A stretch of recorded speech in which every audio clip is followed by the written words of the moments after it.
warning for western Monroe County in south-central Alabama, northwestern Baldwin County in southwestern Alabama, southeastern Clark County in southwestern Alabama, Mobile County in southwestern Alabama, southeastern Washington County in southwestern Alabama, until 7:15 a.m. Central Daylight Time.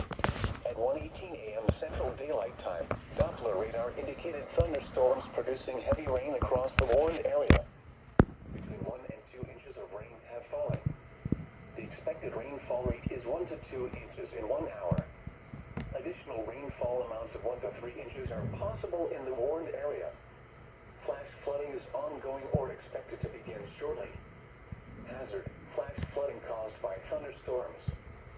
Source: radar.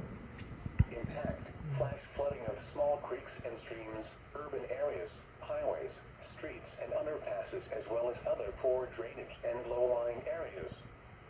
Some locations that will experience flash flooding include downtown Mobile, midtown Mobile, Richard, Tillman's Corner, Saraland, Chickasaw, Satsuma, Spanish Fort, Creola, Chunchula, Stockton, Gulf Coast, Axis, Mount Vernon, Calvert, Semmes, Tanner Williams, McIntosh, Movico, and Interstate 65 and Alabama Highway 225.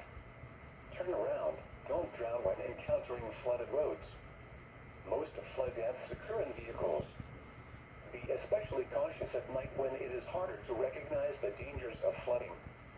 Please report observed flooding to local emergency services or law enforcement and request they pass this information to the National Weather Service when you can do so safely.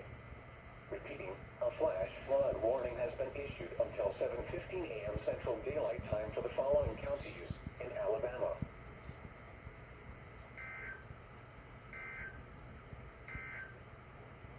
The flood warning continues for the